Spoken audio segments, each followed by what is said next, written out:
الهروب هو غريزة طبيعية في كاع الكائنات، والإنسان بصفته واحد من هاد الكائنات حتى هو كيتميز بهاد الغريزة اللي كتخدم بشكل تلقائي فاش كيكون في شي موقف اللي كيستدعي الهروب، وكيسهل الهروب فاش الإنسان كيكون قدامه الباب مفتوح. ولكن المستحيل هو فاش كيكون الباب مسدود، وهذا الشيء بالضبط هو اللي كينطبق على السجون. فالهروب من السجون هو أمر اللي مستحيل، وخاصة أن كل سجن عنده الخصائص ديالو اللي كتميزه وكتخلي من الصعب باش يفك الشفرات ديالو والسيستم سيكوريتي ديالو اللي كيخلي الهروب منه مستحيل. ومن بين هاد السجون هو سجن الكاتراز اللي تبنى بواحد الطريقه الهدف منها هو حتى واحد ما يهرب. فالسجين اللي غيحاول يهرب غيموت من البرد ديال البحر اللي كيدور بالسجن، حيت سجن الكاتراز تبنى في جزيره وسط البحر. القصه ديالنا اليوم على 3 ديال السجناء في سجن الكاتراز اللي بالذكاء ديالهم قدروا يهربوا من هاد السجن رغم الخطوره ديالو، ودخلوا للتاريخ ضمن اغرب قصص الهروب.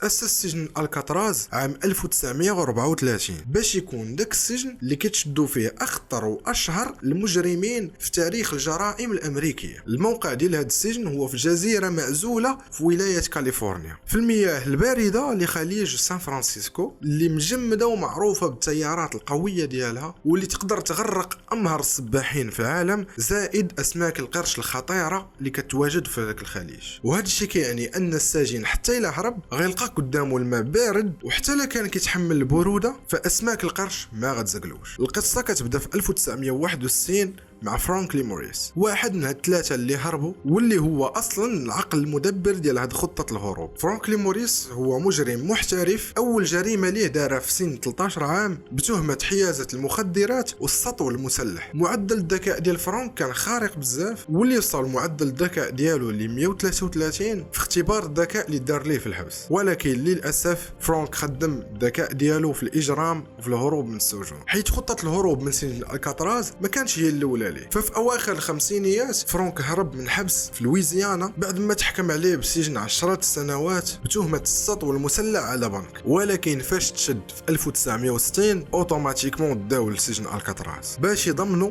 انه ما عمرو يعاود يهرب. جوج الاشخاص الاخرين واللي هما الاخوين جون وكلارنس أنجلين، واللي كان الاختصاص ديالهم هو السطو وسرقة البنوك باستخدام مسدس لعبة. ورغم أن البوليس استطاعوا يلقاو المسدس اللعبة، ولكن تحكم عليهم ب20 عام ديال الحبس من بعد ما حاولوا يهربوا بزاف ديال المرات، حتى هما هزوهم وداوهم لسجن الكاتراز باش ما عمرهم يقدروا يعاودوا يهربوا. وحيت القدر جا من جهة اخوين أنجلين، الزنزانة ديالهم جات حدا الزنزانة ديال فرانك ليموريس. من بعد ما تعرفوا على بعضياتهم قرروا باش يحطوا خطة للهروب، وعلى مدار 6 شهور بدا كل واحد فيهم كيوسع قناه تهويه ديال الزنزانه ديالو باستخدام شفرات ديال المنشار اللي شفروهم من ورشه السجن، زائد واحد المعالق اللي خطفوهم من المطعم ديال السجن، زائد متقاب كهربائي اللي صنعوه من مكنسه كهربائيه. وباش ما يكتشفوش حراس السجن اماكن ديال الحفر كانوا كيغطيو الحفاري بالكارطون وكانوا كيصبغوهم بنفس الطلاء ديال الحيط، كما انهم كانوا كيعزفوا على الات موسيقيه في فتره الموسيقى اليوميه باش يغطيو داك الصداع ديال الحفير. ومن بعد بزاف ديال التماره وبزاف ديال الحفير وصلوا دوك التقابل الحجم اللي يخليهم يقدروا يهربوا منه. من بعد ما سالوا الحفير بداو كيزحفوا وسط دوك الحفاري حتى وصلوا لغرفه المحفوظات ديال حراس السجن. تماك شفروا واحد القارب مطاطي وسترات ديال النجاه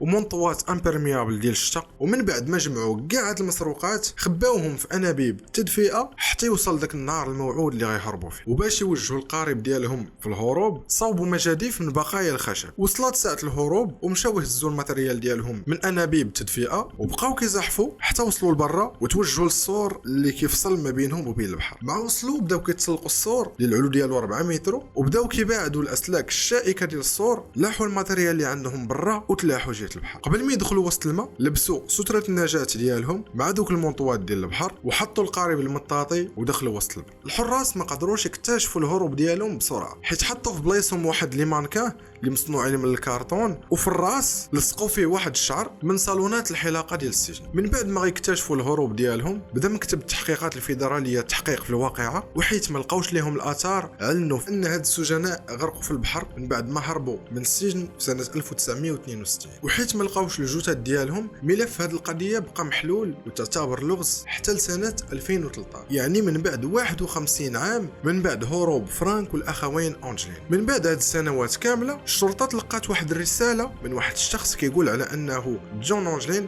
واحد من الاخوين، واعترف بالهروب ديالو من السجن وقال بانه هو الوحيد اللي بقى على قيد الحياه، وانه قريب غيموت حيت تصاب بالسرطان، ودار معاهم واحد الصفقه باش يسلم هو راسو وهما يتكفلوا ليه بمصاريف العلاج في السجن. وبهذا كتكون سالات قصه الهروب التاريخي من سجن الكاتراز، واللي تسد في عام 1963 حيت ما وصلش للهدف اللي تبنى على قبله. القصه ديالنا سالات، فإلا كانت كتبان لكم قصه مشوقه وزوينه ما تنساوش تدعموني بالاعجاب وبالاشتراك، فعلوا الجرس. السلام عليكم.